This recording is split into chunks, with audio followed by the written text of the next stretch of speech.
How's it going, laser bursters? Up, I'm Sixkilla. Welcome back to Birth Me Code. Now I've started up a new save file here for the next run through, and I noticed that there was a trust one real early on that we haven't done, so I'm thinking that it's this one. I'm thinking I haven't clicked Met with Tristitia first. After that we will skip ahead back to the end where we actually are at. Well, not the end, but you know, later on. Superbia had already been in the process of introducing herself to Tristitia when Ancora joined the group. Superbia, yes. And this is our resident Smarty Pants, Ancora. Smarty Pants, huh? Well, I'm Tristitia. Which is kind of a mouthful, so I'm thinking we should go with better nicknames soon. Yeah, sure, we can talk about that later, I guess. Like after the universe ends. I don't have any intention of staying here with this bunch of losers any more than necessary. You included in that. Sorry, not sorry. Ira snickered a little from the side, yet none of this was flustering Tristitia. Was that your best effort? I've had plenty of it over the years. But back to the introductions. That snickering guy is... I can introduce myself, Barrel Boy. You heard the man, go talk with him, I guess. There's not really a lot of stuff to say right now, and besides, I got a lot of better nicknames. For me, how about Queen? If you could start groveling right now, that would be great, thanks. Tristitia slapped the back of his hand into the ear as if sending her away. Outraged, Superbia didn't need to be told twice to vacate his area. Is she always like this? You guys escaped with her, right? You sure you couldn't have let her take a guess for the answer first? That was my fault then. I gave the answer, so... Don't worry over it. Either way, I'm gonna gather the others. The lumbering boy went to fetch the others, still talking together. Between Ira and Tristitia, it was a complete contrast. Not just physically, but mentally too. Probably about time to share information now. But we're still lacking one team. Alright, since I'm not too sure how we're going... I've done that choice over there. I'm not sure how that's going to affect anything later. I'm still not sure how to get to this piece. But for now, we are going to head up here and start working our way around this area. Towards these splits over here. So let's just jump in. I'll just stick to the original plan with Bia and Lux. Since we're going with Bia, we should go look for her real quick. She can't have gone much further. The only way out of the wing was the way they all came in from, since anything leading further in was blocked by doors or walls. Because the doors clearly didn't have the rabbit in their surroundings, there was only one place she could be. After the bend on the left. Yeah, sure. She still didn't care much to group with Superbia after the fiasco of the first voting session. While they deliberated about it, Avaricia and Gula readied themselves and made their way to the doors closest to the group. The first one down the hall on the left. Viddy and I are going to take the second one here, and you two can get Superbia and take her back to the locked doors. There's a classroom there you can enter, I believe. How does that sound? I don't really have a preference. Nvidia didn't seem in disagreement with that course of action, and Kura wasn't either, so the group started walking. However, she could tell that something was bothering Tristitia. Hey Trist, something on your mind? Ah, no, not really. But I was thinking about epiphanies. You know what an epiphany is, right? I remember this. Yeah, kind of. Had an idea. Maybe. I don't know if I can really talk about it yet, though. I'm a bit reticent for now, since it's somewhat baseless. So you did have an idea, then? Press Tristitia for details. You just sound a little absent. Is it regarding what Lux just said to you now? I admit your pondering is now bothering me equally. Gula's sudden intervention surprised Ancora since the girl momentarily came back just for this, making Avaricia wait on her. Tristitia hesitated a little while the teacher patiently crossed her arms, apparently glaring daggers at the group. No, not really about Lux. It's about what Me said earlier. Something just doesn't quite add up. What is it? I can't say just yet. It might be something big. One of us is definitely the mastermind, so I'm gonna speak about it later, after I'm out of the rooms. If I die before then, Viddy is the mastermind. What? Sorry, but it's just related to what I'm thinking about. Nothing personal. I'm pretty sure he's just safeguarding himself from dying, because he knows if it came out that Nvidia was the mastermind, he'd be voted next round. It's just insurance. Well, that's your choice, I guess. I can't really tell you not to distrust me, given our current situation, but we're also going to be exploring a room together, so we better not fight. How interesting. Gulla's interest in the topic struck Ankura as odd once more, but she didn't pursue it. The more she thought about it, the more she figured Gulla's words were tinted with sarcasm. Assuming her original interest was due to her being mentioned, why does Gulla have such a keen interest on Luxuria? A very short while later, Avaritia and Gulla disappeared into their room. The leftover group of 4 went together further down the hall. Invidia and Tristidia would leave for the second room, while Ankura and Luxuria fetched Superbia. Well, we're going in too. Have fun with Bia. Is he going to kill her again? Ankura could tell that was sarcasm. With a wave, the two of them vanished inside the room. Ankura tried to stretch her neck over to peek inside, but the door was already shut by the time she had the opportunity to do so. Let's get Bia now. Ankura could also tell that she wasn't too enthused about it. No surprises there, very few of them were enamored with the bunny girl, if anybody at all. Era, for good reasons. Very soon their steps brought them to the corner of the hallway where Superbia had disappeared to. It was right next to the metal plates Ankura had previously investigated. There she was, sitting against the wall, holding her knees together against her body. She wasn't looking good. The helmet obscured her features, but it was still the first time she displayed herself in such a way. What the fuck do you two want? Go away. She was not in a good mood. She's never in a good mood. Even when she is in a good mood, she's an arsehole. Look, we have to go explore the rooms. You insane? I'm not moving from here. If things have to get bad, then let them get as bad as they'll be. I don't care. I don't think we can reason with her. Luxuria timidly spoke to Ankura, seeing how the situation wouldn't improve if they did nothing anyway. She gave it a shot. Bia, we should form a vote group. Ankura remembered the idea of a vote group and how it was shot down by the rest of the people. Then again, Gulla didn't seem like she cared one way or another about it. Technically, they did have 3 people in it, and with Superbia it would be 4. As much as she didn't want to think about it, Ankura believed that it could work. What a conundrum.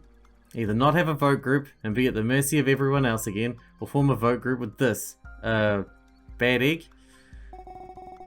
So what's that got to do with me? I don't like seeing you like this.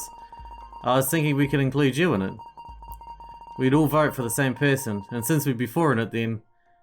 She left what would happen up in the air, but it was clear. This did get Superbia's attention, and soon enough she perked up a little. Well, I guess they won't get me killed. Ankura knew Superbia was thinking about it now. A few moments later, and she slowly stood back up, looking a little reticent, but willing to cooperate. Huh, Luxuria actually convinced her rather easily. It was a little smooth too. Fine. Fine then. Whatever. Okay, I'm in. That was easy. Having a chance to not immediately die in the next vote has that effect, yes. The rabbit girl was a little less reticent to accompany the others. Ankura was thankful for that, because they needed their full team of 3 to begin with. I'm very happy about that. Let's go now. We really have to hurry to that first room, or we'll run out of time. The group ran back to the closed doors and slid into the room next to them. All in all, this meeting had taken a few minutes off their clock. Inside, what greeted them was... an office? The principal's office. They marvelled at the room that they'd never seen firsthand. And then 39 seconds elapsed. Here we go. It's puzzle time. On the dot, their visions were all taken by me, just as the door leading outside the room locked. I hope you remember the newspaper article from the first room you've explored, because this is your principal's office. Home of the principal, the man who was arrested. Normally it's in another wing, but that wing was destroyed by an explosion. Terrible affair, isn't it? And why am I mentioning this? I wonder if you can put together the puzzle. Anyway, your question for this room is, what crime did the principal commit? Negligence? That man is a rather large link between all of you, even if you ignored it up till now. Unfortunately, you won't be learning his name yet. I say that, but someone in your group already knows his name, since they're relatives. If they remember it, that's another matter entirely. Maybe you'll learn it soon. Either way, that's my introduction done. Don't forget, I'll see you later. The entire speech was much shorter this time around, lasting only a minute or 2. The group of 3 looked at each other, trying to determine how to take the information. I can't read today, obviously. Let's split up then. We have this whole room to search. Ankura pointed at the opening in the wall in the far back. And there's that area too. We should investigate that. Do you think there's another room connected to this one, as part of the puzzle? What do you think would be beyond the principal's office? Beats me. Okay, let's go. The three of them split up, as convened. Superbia took the left side while Luxuria focused on the right side, leaving Ankura to do as she pleased. I like the fact that I get to do as I please. I like that. Alright, let's have a look around. I'm quite fond of these puzzle rooms. I think I'm better at them than I am the other rooms that we have to deal with. To be honest. Shift. I was pressing the wrong button there. Let's check the drawers. Behind this desk are some drawers. Mind taking a look at them? Hey, you found them. Why don't you do it for a change? Superbia was about to retort, but she cleared her throat instead. It seemed as though for a moment she was going to act as she always did, but at the end she restrained herself. Well, fine. I'll do it then. With a surprising turn of events, Superbia opened the drawers herself, one by one, checking into each of them for any clues. She reached into the final one and pulled out an item. There's a key in here. It's not like the ones before. It's missing some parts. She showed the key to Ankura. Oh yeah, definitely this key was only half of one. With only one half of a key, there weren't many locks that could be opened. I guess we have to keep our eyes peeled for anything that resembles the other half of a key. And we also have to find where the lock is. Maybe it opens a box. Not necessarily. She pointed at the hallway behind the wall, a little further in. There's a door in there and it's locked. I think that's where this goes. Wow, did you quadruple your intellect in the span of 5 minutes? Hey, fuck off. I can be helpful if I want. Just if you want, huh? Yes, just if I want, shorty. Let's keep searching now. We don't have much time to waste. She reminds me a little of Nvidia like this. Okay, I'm gonna open it. The small and timid girl reached for the handle. Then she pulled the door open and inside was... Eek! A large pot of formaldehyde with a head contained within, a human head. I don't think this is related to the room. She closed the door afterwards and left the desk's surroundings. Ankura watched it all happen from the sidelines, offering no comments. I better check on it again just to make sure anyway. Leaning down, she opened the door and looked into it again. It sure was a head contained in the pot of formaldehyde. It's kind of hard to tell because the hair was covering the entire side. Let's see. Underneath it there are a few words. First eliminate toe. Huh. Looks familiar about this presentation, but I can't exactly put my finger on it. Do you hear me, Lux? From the side, an apprehensive Luxuria nodded her head to confirm that she'd heard what was underneath the pot. Ankura closed the door again, deciding against dragging the head outside for any extended period of time. Well, that's that. First eliminate toe. Let's remember that. Okay, what do we got next? How do we look at this stuff?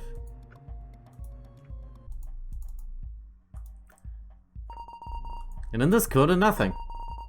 In the opposing corner, nothing. Of course there's nothing. All of their contents have been spilled out onto the floor. Luxuria approached the glass in front of the bookshelves. Just as Ankura noticed her moving over, she called out to the smaller girl, closing the distance between them. I don't think that's going to open right now. There's some kind of electronics. Yeah, I know. Behind the glass is a bunch of books. I don't see anything interesting. Then why would it have the keypad? I don't know. Maybe there's something... Like you said, though. She dejectedly sighed. We can't open it yet. This is a big mess. How are we supposed to find anything in this pile of books? I don't know. It's not just made of books either. There are newspapers. I think I'm spying a secret journal with a lock. Really? What would a grown man do with that? Maybe it's not his own. The two of them searched the books for a while, trying to find out anything about the principal. Eventually, Superbia noticed they were doing it for a while and joined them. What are you two dolts doing now? We're looking for clues. In this messy pile of books? Fine, I'll look too. Guess she wants to get this whole search done and over faster. I wonder why she's changed her mind. Beforehand, she wasn't all too useful. Now she's a lot less reticent. The three of them separated the pile into books, newspapers, and the lone secret journal. There was no way to unlock the last one. But they could at least make heads or tails of the newspapers. The books seem largely useless. There are a few articles that might be interesting. This one is the one we already saw before about the murder that occurred at school.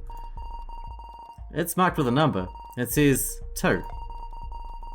There's this one marked with a 7 related to the bombs that blew up parts of the school. And there's this one where he was taken in by the police marked with a 4.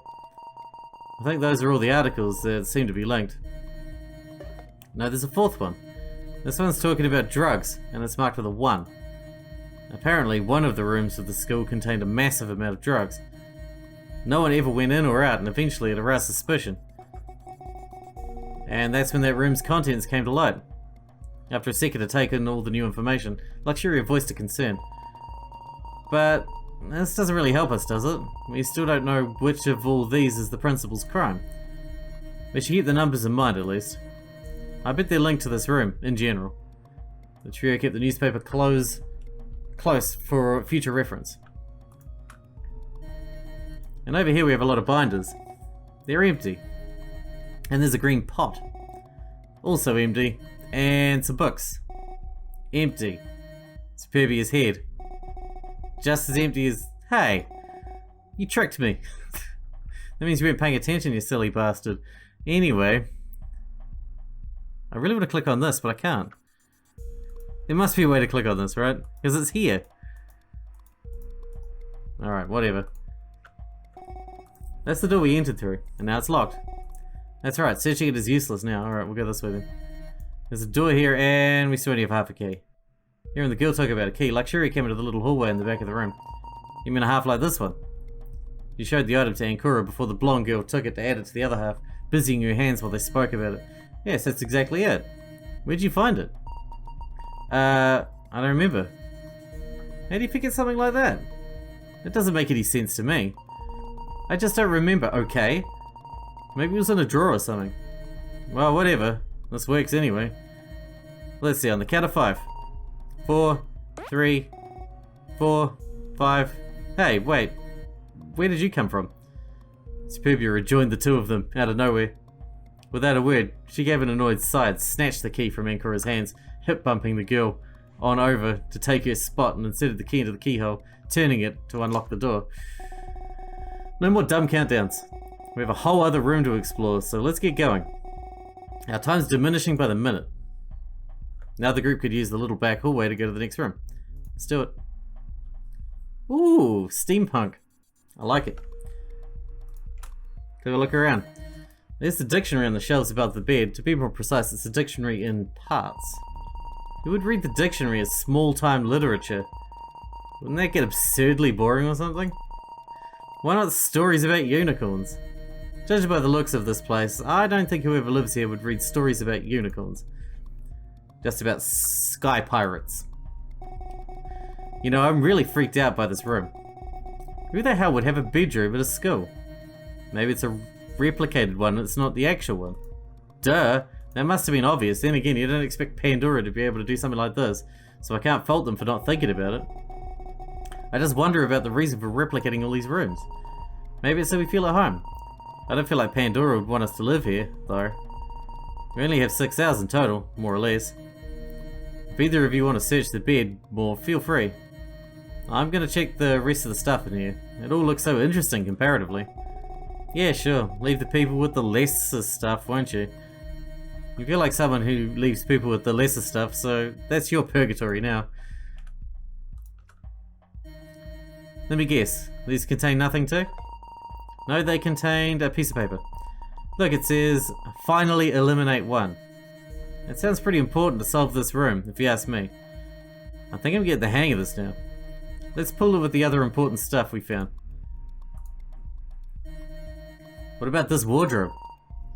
Won't unlock. Neither the left nor the right door works. I think we have to do something else first. Small girl crossed her arms, rather put off about the investigation yielding no results. Just have to figure out what to do with it then. Indeed.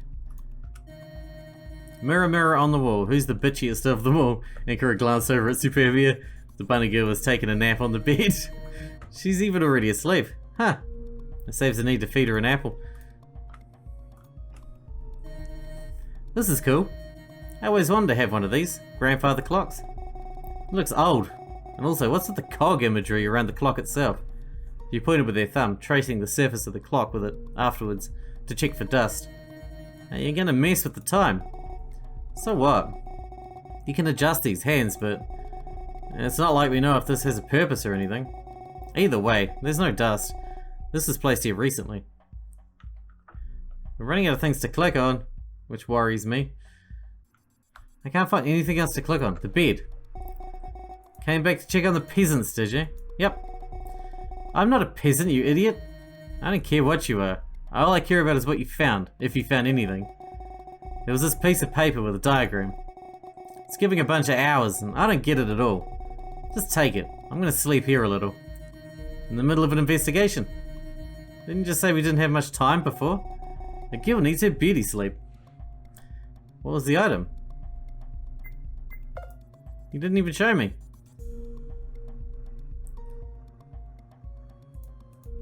Piece of paper with hours written onto it. That much I know, so maybe I'll just click on the clock now? The moment I stepped in here, I knew this clock was cool. After admiring the clock a short moment, Ankura pulled out the piece of paper with the hours on it. Slowly she adjusted each clock hand to the hours, minutes and seconds indicated on it. Seeing how a few combinations didn't work in any way whatsoever, she gave up, not understanding what was wrong. Tried all 3 combinations? The bunny spied onto the paper Ankura was holding, the one Superbia herself had found. None of them work. Try adding them together. Ankura tried that, but she saw no result. She was about to give up, but after a few seconds had passed, a small click echoed from a nearby piece of furniture. Wait, looks like it unlocked something else. Let's investigate that. The robot already left the surroundings by the time Ankura realized that the clock itself had opened too. Inside was an object waiting at the very bottom. It was a golden key. Perfect. Maybe now we can get that journal open. Yeah, and keep talking yourself out aloud too. Good idea, Ankura. This is where I heard the click come from. This thing should open now. And just as predicted, the doors flew wide open after Ankura tugged into them. She hadn't expected them to open nearly that easily, so the force she'd put in made her fall down on her ass. Ouch! Hey, watch out! Did my sensory inputs deceive me? Did she just care for someone else? You almost bumped into me. Ah, okay. Inside is another one of those pieces of paper. This one says, second eliminate 4. I wonder what this is all about. Clearly they're directives, but I'm not sure if we have everything we need. Let's keep looking around. Open the journal. Using the key she found in the clock, Ankura opened the journal. Flicking through the pages, she looked for any hints, but it was clear this was purposefully left blank, for the most part. Find anything in it? Not yet. Pages are blank. Superbia tried swiping the book over to give her own cursory search, but Ankura avoided her by quickly shifting to the side. She was nearing the end anyway. The most interesting page was the penultimate one, on which some words were written, accompanied of a larger periodic table of elements. It says, I'll get them for what they did to you, Dad. On the very final page, third element, 7. This is all very important stuff. I'll have to keep note of it. Keep note of the latter part at least. The first part is not related to the answer to this room. It's just that the principal has a daughter. Someone with daddy issues, huh? And what's with that periodic table? Ugh, that's so dumb. Ankura closed the journal back up to resume her search. Ugh, so dumb. Maybe that will let us open this? The trio approached the bookshelves. I think we can open this now. We found a few pieces of evidence with numbers on them, and this keypad takes numbers. Ooh, I want to do it. What's the code? The code has something to do with the numbers, remember? 7, 2, 1, and 4. Yeah, so what's the code? Her time was a little more demanding now. Since she stood beside the keypad, it was clear she wanted to input the number. Well, we had indications before too. How did they go again? Something about elimination. Okay. Can I go into my items? Can I close this so I can check my items?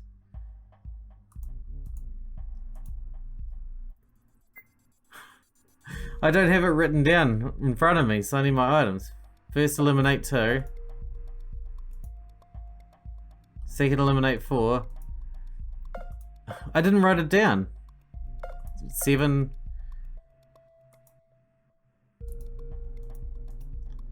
Yeah, 2, 4, 7. What was the last letter? 1, was it? 2, 4, 7, 1. Ankura communicated the answer to Luxuria, who immediately input the combination, making the glass door open slightly. Now the group could access the bookshelves inside. Huh. I thought the numbers were for...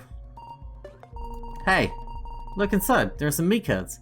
Luxuria already had swiped one and gave the other to Superbia. However, since there were only 2 cards, it left Ankura without one. There was something else inside though.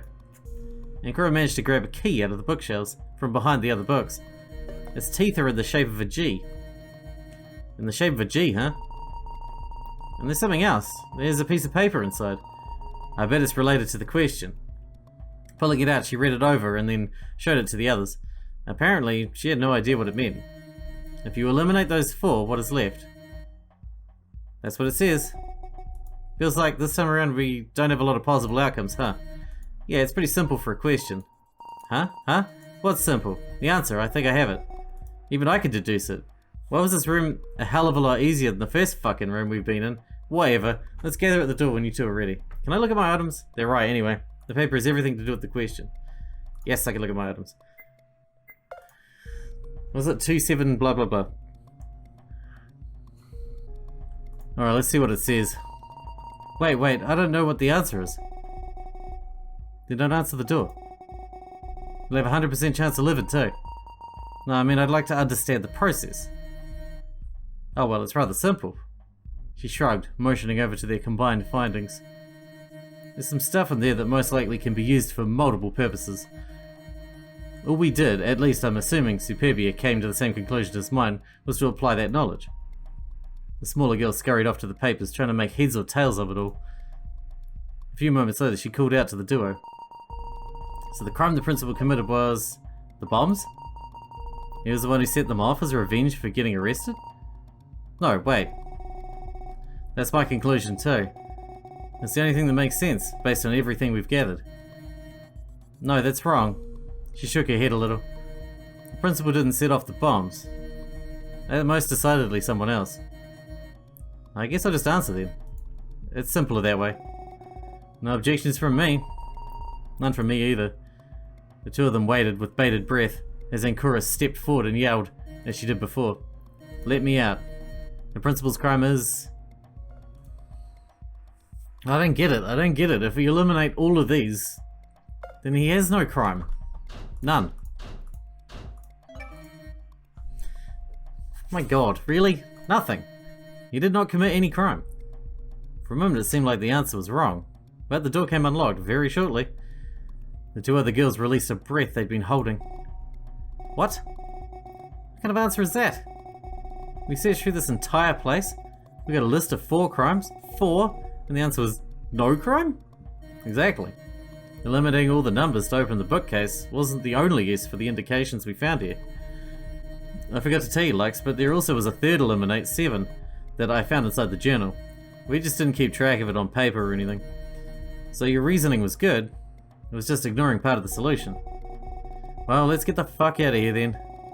Everything's unlocked, so let's live. Time was going down, but we were fairly fast. Let's go. The two of them left, followed by Ankura. Probably one of the simplest rooms in here. Perhaps even the simplest one altogether. But this is interesting, isn't it? While this answer should come as no surprise, we now have introduced other crimes into the equation. Crimes the principal didn't commit. Of course not. The reason is that my emptiness is to blame for all of those crimes. Ah, interesting. No wonder she wants them taught a lesson. Superbia, Luxuria and Ankura emerged into the hallway. The door did not lock up yet. It would not until the timer was done counting down.